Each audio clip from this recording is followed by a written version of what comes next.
Blog Talk Radio. Good morning. This is your host, Llorraine Neithardt, and you have reached Venus Unplugged, your virtual heartbreak hotel, the place where Psyche says. So what we do here is we talk all about beauty and love and relationships, most of all the relationship within our own selves and our own soul, so that we can project and love and receive love in the way that we want. That's always a big thing. People know what they want to love. They even make lists about it. But when that love comes back to them, particularly if the person sending the love is not your idea of what's on your list, you don't receive the love. That's always interesting. So I thought, well, why don't we look at the 3 shadows? Yep, 3 aspects of the shadows and what goes on. And we are psychologically and spiritually sophisticated enough at this point in evolution, or at least we're talking the talk. I don't know that we're walking the walk, but we're talking the talk. But see, one of the troubles with when we get too psychological, remember, Psyche's logic, which is what we're working on here. How does Psyche, what's her logic? Not the thoughts about or the information about what we, or theory, what we think Psyche is, because Psyche is a huge isness filled with complexities and dimensions and shadow and light and all sorts of wonderful things. So, very often, if the psychology isn't part of the soul making, it's theory. Sometimes it works, sometimes it doesn't. And the same is true with spirituality. There's a lot of people that say a lot of stuff and they have quick answers and slogans, but, sometimes that doesn't feel right. Or are you just using a slogan when the person really longs for you to relate, to meet, which we talked about the last couple of weeks, to meet on those levels? We just give a quick answer. It's completely unrelated. So that comes from kind of the world that we're living in. So the trouble with the psychologists when they're not soul orientated, or spirituality when it's too heaven related and not enough earth. Remember, earth and soul, kind of soulmates. They love to hang together. They believe, psychologists can believe that they see and explain the patterns of behavior, which is interesting. I of myself am fascinated by it.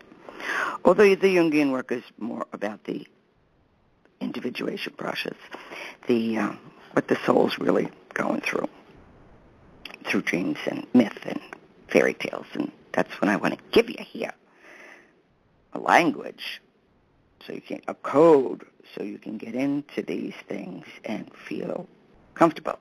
You're never going to feel comfortable at first. If you're feeling comfortable when you're immediately studying anything, you're not studying. The whole point is going in and experiencing something unknown, that terrifying unknown.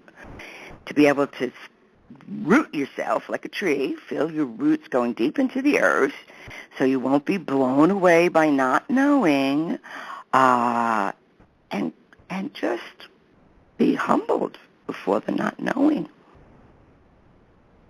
And listen. Listen with your heart, listen with your psyche, listen with your body, listen with your mind, listen with your feelings, and you get all sorts of different experiences. That's why it's so interesting to read a book a decade later, which you thought you understood. And then if there's been growth, it's like, whoa, man. I mean, I reread every one of Robert Johnson's books, the he, she, we guy. And this is for going on 29 years. And every year I'm like, dude,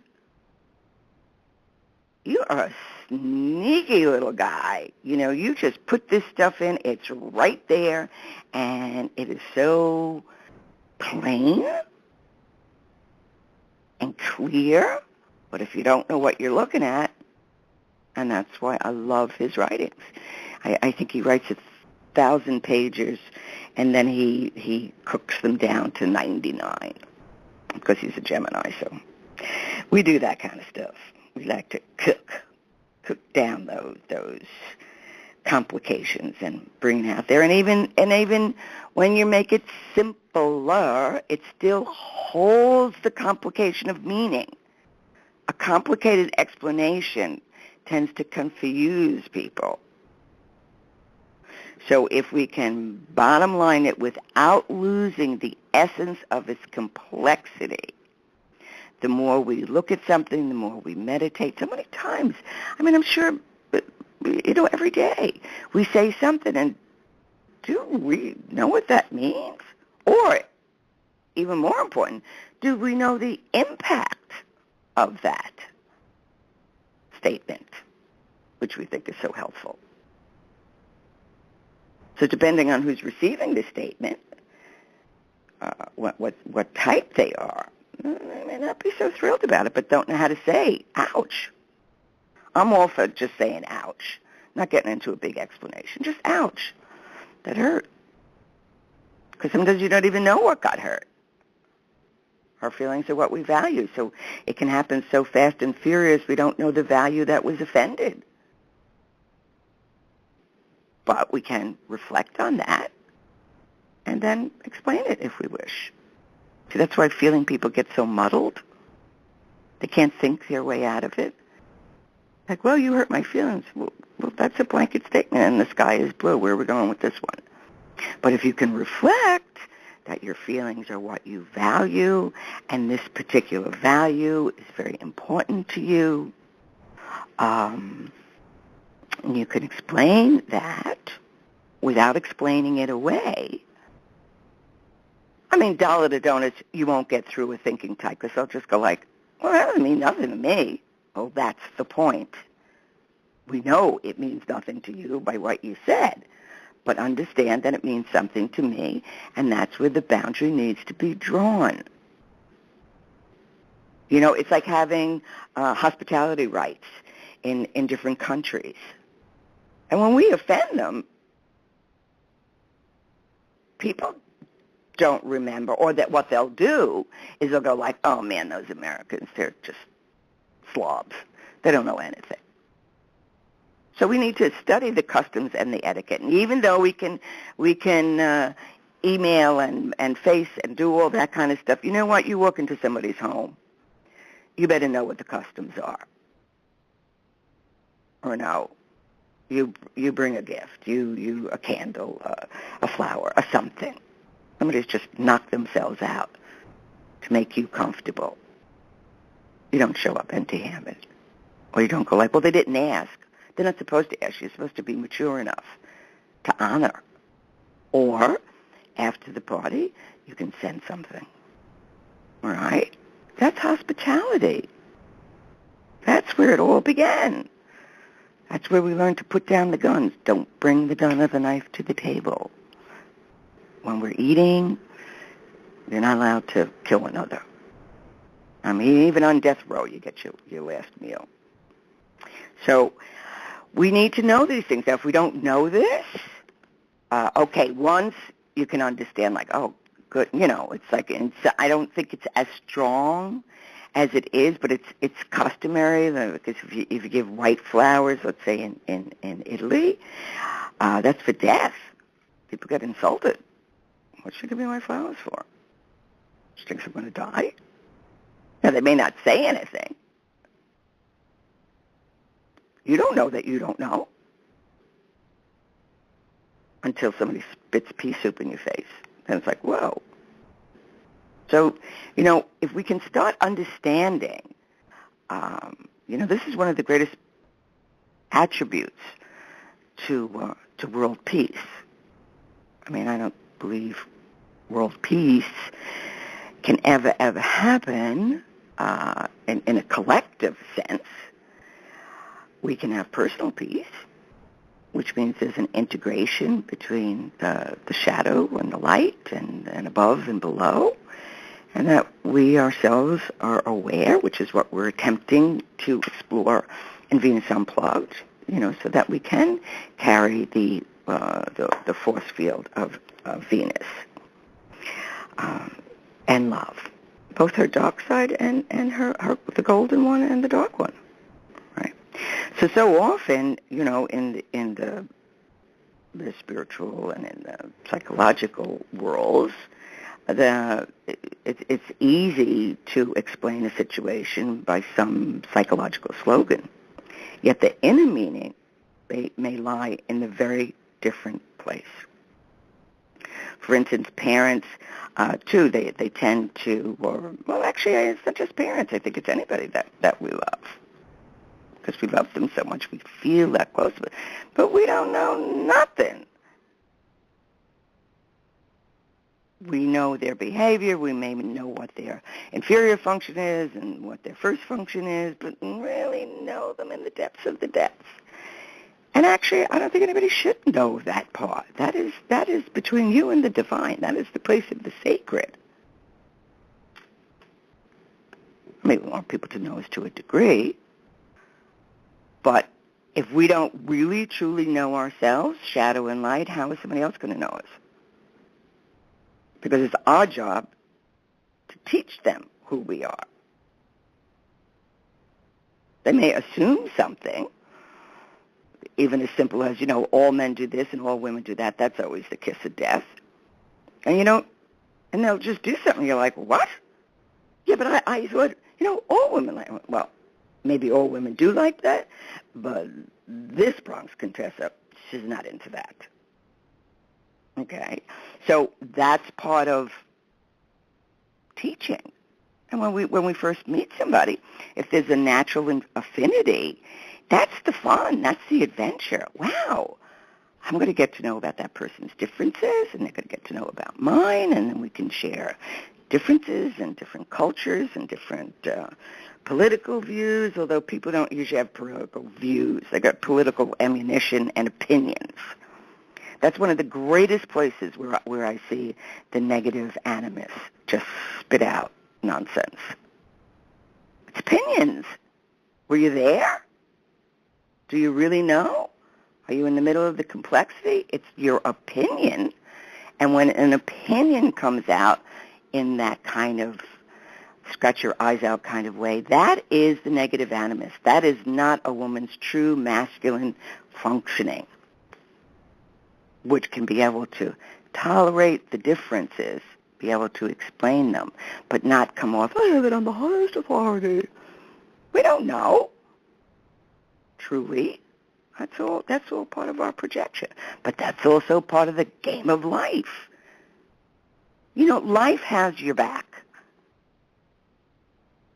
It really, really, truly does, because life does what life does. And it puts us in situations. Many situations, if we're lucky. So, parents tend to see, and loved ones tend to see the defects and believe that they know the complexes of their children or friends. But it's very wise. If they would remember, they do not know the innermost truth of your child or your friend or your beloved's souls. We do not know the destiny to which another has been born. We do not know where he is to rebel, which mistakes he's to make, and perhaps the idiosyncrasy of some failure to fit into a society that the child's particular contribution to the world, which should not be cured or fostered. I think a lot of this goes along with all this ADD and everything. These children have, and adults, they've got some special gift that this society doesn't know how to work with. And when we try to make them normal,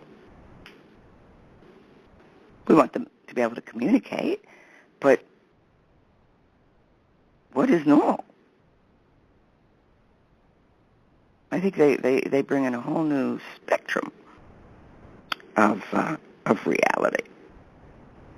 So, we make these mistakes on the young, and the young make mistakes, but if we're wise, we must also learn to be blind to what's going on, or, as long as they're not in danger, of course, and to know and yet not know is one of the paradoxical secrets of relationships. Watching something and you kind of cringe, going like, this doesn't look like it's going to fare well. And sometimes that's true. But sometimes, like in the nick of time, they get an insight, which they have for the rest of eternity, not just this life, eternity. Don't save people from their suffering. Suffering, the soul went through a lot of trouble to create that suffering because that person doesn't know the soul strength they have to overcome. And if we get in there too quickly with our sentimentality, sentimentality is really inferior feeling functions. So it sounds nice in a Hallmark card, but it's not. You got to look and just say, you know what, this is the best thing that could be happening to this person. And you stand by and you hold the space, and you wonder how this incredible flower of the divine blooms in such strange and marvelous ways. You're not abandoning someone because you don't save them. What's that, a messiah complex? You're going to save people? No. We're going to hold space while they grow. If they truly are getting in danger, of course we'll step in. But not before. Because so often some course of action, which seems to be clearly leading to disaster, may contain a twist of fate which lifts to success. I see it happen in my practice all the time. I give a warning. Like, well, you need to be aware of this. Now, if they're not become aware of it, it's going to be a disaster. Disaster. Not following Ishtar, not following their fate. But there's no other way to learn. Then they get it, and it's theirs. They don't have to not know. They can know. And what is it that we need to know? We need to know what our strengths and our weaknesses are. So let's say that accident whose cause was so apparent, they may have an inner meaning we cannot see. I mean, my accident in Morocco, going off a mountain, and, that whole dynamic. It took a decade. It's amazing what came out of that decade, okay? Or the sudden death, which we think could leave or have been so easily avoided with greater consciousness, may have not been the tragedy it appears. The man who died may have been needed elsewhere. Or said, okay, I'm going to play that part, and I'm going to, drop dead when my kid's 19, and because that is the exact moment that my son can go in search of the Holy Grail and find out the meaning of life. So he can stagger through the woods for 40 years like Parsifal until he figures it out. We don't know. We can suspect. Or we could have moments of intuition where it's like, but that's the moment. It's constantly the kaleidoscope of life turns and turns. Okay, there is an incredible mystery that we must face, and this mystery of life and death that we do not know about. Why don't we celebrate death? Celebrating life. People don't want to go near that. It's the one thing you can absolutely plan on. It is the one certainty of entering this planet, and that's the one we avoid looking at. I think it's amazing when it really needs to be included, okay? So, in order for one, us, they, whom, to achieve or have a cognitive sense of self-love, it's to love the self with a capital S. That's the part of us that really carries the divinity. And you must go through your opposites, the shadow and the light within yourself, your different functions, all this stuff. And then gradually the true love gets developed because we know truly who we are. That's what the self-love is about. So we all heard the word the shadow, okay? People are bandering it around, but, anybody who's really gone and done deep shadow work has a deep and terrifying respect because they know, 30 years ago when I first started this journey, I was rudely invited into it, and I met my true spiritual teacher. And the first thing she said to me, and I was freaked, I'm 25 years old. Come on, man. What are you laying this on me for? And she said, well, my darling, the only way to heaven is through the gates of hell. And I thought, what have I done to myself? This woman is mad. Of course, she wasn't mad. I didn't know anything. So that's how I began, okay? So the shadow is that part of the psyche which could and should become conscious, yet of which we are unaware. It consists of those characteristics we do not recognize in ourselves. Unfortunately, people tend to believe that the shadow means our bad qualities, but the shadow can also be bright and good, as well as dark and bad. A real virtue is often hidden away in the unconscious. For instance, a timid and shy person may show courage in an emergency which surprises himself as much as his friends. Or a habitually mean man may have fits of unexpected generosity, which he finds a positive embarrassment. Like, man, I let them get over on me, okay? But no, the shadow did it, okay? The generosity and the courage could both be styled as shadow qualities because they're unknown to the owner. But the shadow here would be bright. It is the habitual unconsciousness of a quality that makes it a shadow, not its badness. So the unknown, that's what makes it. So that's also a way of kind of taking back your gold. So often people will project their gold onto others, but it's their talents and their abilities. So we've got to take that back. It doesn't belong to them. It's like, could you imagine being Louis XIV and he had this coat with something like 140,000 diamonds? When he was old, he couldn't even stand up in it. So much for overkill. Talk about an image of being projected upon, okay? So a good way of learning to detect one's shadow is to notice what qualities in others make you angry or irritated. We should allow ourselves to feel irritated and angry with others to the full. Not act it out, though. And then, when we have calmed down, if we turn our thoughts inward and inquire whether we have some similar quality in our own nature on some level or another, we can generally find it out.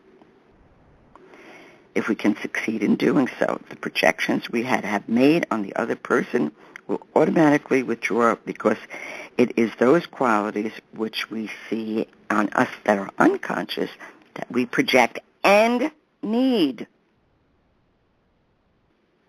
Even projecting the supposedly bad qualities. We need that. Sometimes you just need to be a badass. And we're so busy being vanilla. You know what I mean? Badass to work with. Shadow knows how to do that. So the removal of our projections may actually make other people nicer. We don't realize our effect on others is far greater than we can suppose, and it is difficult not to be disagreeable as is expected of one. If somebody can't, they can't hang it on you. And you just watch it like, oh, that's trippy. Maybe this person should have been a parrot. But so the bright shadow qualities, on the other hand, of which we are unaware, we envy in other people. I doubt if we ever envy qualities which do not intrinsically belong to us. So now that you've all fainted, I'm going to repeat that. The bright shadow qualities, on the other hand, of which we are unaware, we envy in other people. Isn't that fascinating? And terrifying, in the best of ways. So, I doubt if we ever envy qualities which do not intrinsically belong to us. So that's the old Cinderella story.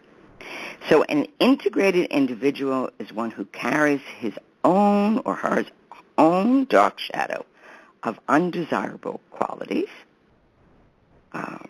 Because we're also taught, or the world that we live in, or the religion that we live in, tell us, no, don't do that, that's bad, okay? But it may be true of your being. It's just not so good in the religion, okay? So when we work with the shadow and the undesirable qualities, and we free those around us from our projections, and by so doing actually transform a fraction of the evil in the world. That's how you get world peace, people. It starts one person at a time. So, and when he carries his own bright shadow, he takes up his courage and his strength and dignity and his own imagination, insight, and refuses to bow down by burdens which others are unknowingly projecting onto him. That's the whole gig about, you're not going to change another. You're going to change. If they're immature, it's like, well, I'm the one that has to change because you're the one that wants the power. Because you're the one that wants to be whole. I mean, I know spirituality is the big buzzword, but how about maturity? Let's start with something on the planet. Let's learn about that one, okay? So now there are 3 shadows which we should perhaps take special note. Goodness. Okay, the Queen just told me I got to get off here in 90 seconds. So I guess we'll work with this also next week. So the 3 shadows are the national shadow and our personal shadow and darkest of all, women's shadow. So unconscious projection, and projection is always unconscious, is probably the root to most wars. We project our national shadow onto other countries. So we're going to talk about that a little bit next week, and then we're going to go on to the personal shadow, which is fascinating because in the personal shadow, it is only through our evil can come through the inferior function. That's how it gets in. That's the mouse hole in the church. So if we don't know what our inferior function is, inferior doesn't mean less than. It's just we don't know that shit, okay? We don't know that we're capable of whatever, okay? So that's it. Evil knows that, and it gets in there. And I'm talking evil. I'm not talking like no light. There's nasty stuff in the world, and there's nasty stuff in all of us. I mean, it's not the absolute evil, but it's not very clean. Evil is live spelled backwards. Remember that. All right, so for those of you who have the courage or just the sheer mysterious nature, we're going to get into the national shadow, the personal shadow, and the darkest of all, women's shadow. Dun, dun, dun, dun. Okay. Have a marvelous, it's a long holiday. I forgot about that. And I hope it's glorious. And take back your projections. You need the gold. Don't give it to strangers. You need it. All right. And tell others that this is happening. Tell them to go to Blog Talk Radio or Facebook or something and start listening to the show. Okay. Thanks. Bye.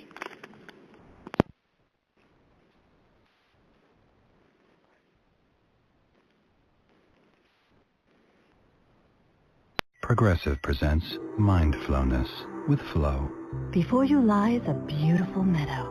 In that meadow, Progressive Direct has placed its auto insurance rates alongside those of competitors. You select the lowest rate and feel a great sense of calm. A great sense of... Compare Progressive Direct rates with competitors' rates so you can rest easy. Visit Progressive.com. Progressive Casualty Insurance Company and Affiliates. Comparison rates not available in all states or situations. Prices vary based on how you buy.